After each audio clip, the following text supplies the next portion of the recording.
Imagine a Roma do século I, uma cidade exuberante, de ruas de mármore, aquedutos monumentais e palácios dourados. O cheiro de especiarias e suor humano preenchia o ar. A capital do maior império do mundo pulsava dia e noite, como um coração que nunca parava. No centro desse mundo, um jovem de apenas 16 anos assumia o trono. Seu nome, Nero, um imperador que começaria com promessas de justiça e acabaria mergulhado em um abismo de loucura, sangue e fogo. Esta é a história sombria de Nero, o artista, o tirano, o incendiário. Fique até o final, porque o que você vai descobrir sobre esse homem pode mudar completamente a imagem que você tem de Roma e do próprio poder. Nero nasceu em 15 de dezembro de 37 d.C., código, em uma pequena cidade chamada Antium, na costa da Itália. Filho de Gnaeus Domitius Aenobarbus e de Agripina, a jovem, sua infância foi marcada por intrigas e tragédias. Seu pai, um homem violento e de reputação duvidosa, morreu quando Nero ainda era criança. Sua mãe Agripina, porém, era uma estrategista nata, ambiciosa, manipuladora e disposta a qualquer coisa para garantir o futuro do filho. Ela traçou um caminho de poder que mudaria a história de Roma. Depois da morte de seu marido, Agripina se aproximou de seu tio, ninguém menos que o imperador Cláudio. E foi aí que o jogo começou. Agripina seduziu Cláudio e, em uma manobra política brilhante, casou-se com ele. Isso tornava Nero o enteado do imperador, mas ela queria mais. Sua obsessão era transformar Nero no sucessor legítimo do trono. Para isso, ela isolou britânicos, o verdadeiro filho de Cláudio, e manipulou o Senado e a guarda pretoriana para garantir que Nero fosse adotado como filho legítimo do imperador, com a ajuda de dois aliados poderosos, o filósofo Sêneca e o comandante da guarda pretoriana. Sexto Afrânio Borro Nero se tornou o herdeiro direto de Roma em 54 d. Código Cláudio morreu de forma misteriosa.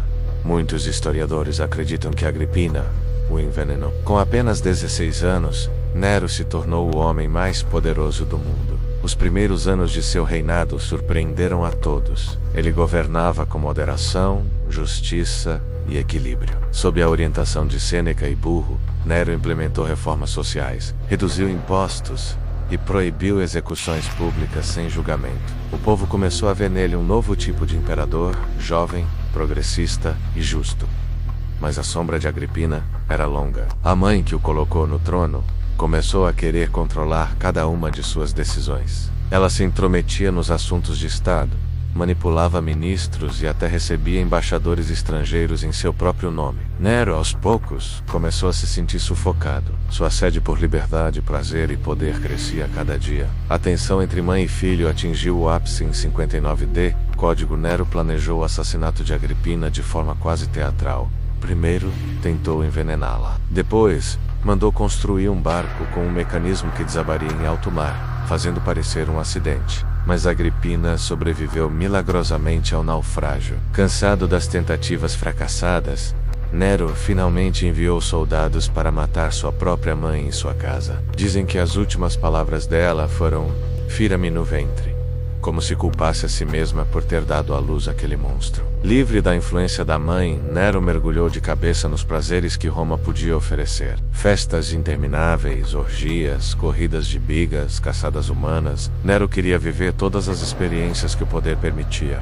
Sua obsessão pela arte começou a tomar proporções absurdas. Ele não queria ser lembrado apenas como um imperador. Queria ser reconhecido como o maior artista de sua geração. Começou a cantar em público, declamar poesias e se apresentar como ator nos teatros de Roma. Para a aristocracia romana, aquilo era uma afronta. Imperadores deviam liderar exércitos, não subir em palcos. Mas Nero não se importava. Ele organizava apresentações em que o público era obrigado a assistir por horas e horas, sem poder sair do teatro, sob risco de punição.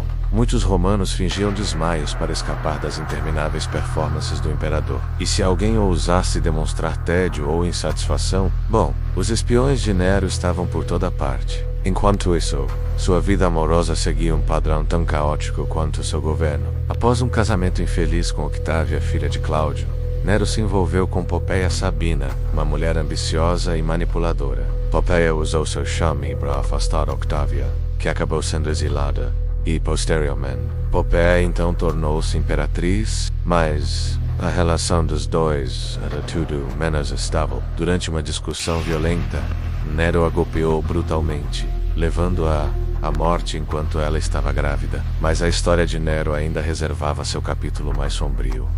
O grande incêndio de Roma, em julho de 64 d.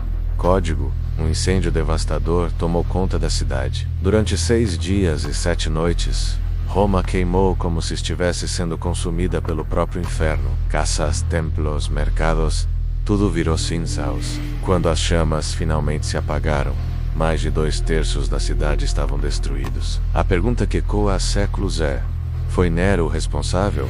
Há relatos conflitantes. Alguns dizem que ele estava em Antium no início do incêndio e que, ao saber das chamas, correu para Roma para ajudar as vítimas. Outros afirmam que ele ficou no topo de sua torre, observando a cidade arder enquanto tocava sua lira e recitava poemas sobre a destruição de Troia. Fato é que Nero aproveitou o caos para iniciar um projeto grandioso, a construção da Domus Aurea, um palácio monumental de ouro e mármore, com jardins, lagos artificiais e até mesmo uma estátua gigante de si mesmo, com mais de 30 metros de altura. A população, arruinada e desesperada, começou a sussurrar que o imperador havia incendiado a cidade de propósito, só para abrir espaço para sua nova residência imperial. Nero precisava de um bode expiatório. Foi então que ele apontou o dedo para um grupo religioso ainda pequeno, mas em expansão.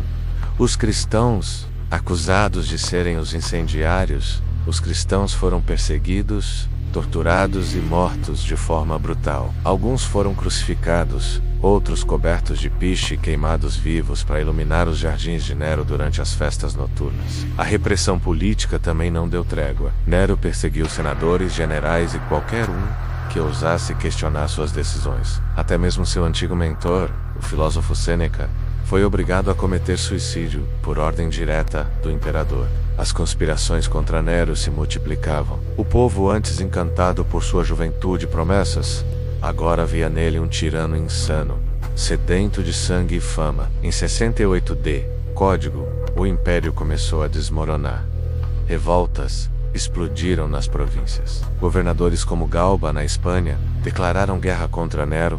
A guarda pretoriana, que antes o protegia, o abandonou. O Senado o declarou inimigo público. Sozinho, traído e encurralado, Nero fugiu de Roma, refugiando-se em uma vila nos arredores da cidade. Na manhã de 9 de junho de 68, com seus inimigos se aproximando e sem mais aliados, Nero tomou a decisão final. Com a ajuda de um escravo fiel, enfiou uma adaga na própria garganta. Suas últimas palavras ficaram para a história: qual artista morre em mim? A morte de Nero não trouxe paz imediata a Roma. Pelo contrário, o império mergulhou em um período de caos conhecido como o Ano dos 4 Imperadores, onde Galba, Otão, Vitélio e finalmente Vespasiano disputaram o controle. Nero, porém, continuou vivo na imaginação popular. Por décadas, surgiram rumores de que ele ainda estava vivo, escondido no Oriente, planejando sua volta triunfal. Mas como devemos lembrar, Nero, um monstro tirânico responsável por mortes cruéis e perseguições, um jovem corrompido pelo poder e pela bajulação, ou um artista incompreendido, perdido entre sua paixão pela arte e o peso de governar o maior império do mundo? A história de Nero é um espelho distorcido da própria Roma, bela e terrível, grandiosa e decadente, inspiradora e monstruosa. E talvez, no fim das contas, Nero tenha sido tudo isso. Ao mesmo tempo, e agora me diz, depois de ouvir toda essa história, você acha que Nero foi apenas um tirano cruel ou um produto trágico das circunstâncias que o cercaram? Deixe sua opinião nos comentários. E se quiser mais histórias épicas como essa, já se inscreve no canal e ativa o sininho para não perder os próximos vídeos. Até a próxima!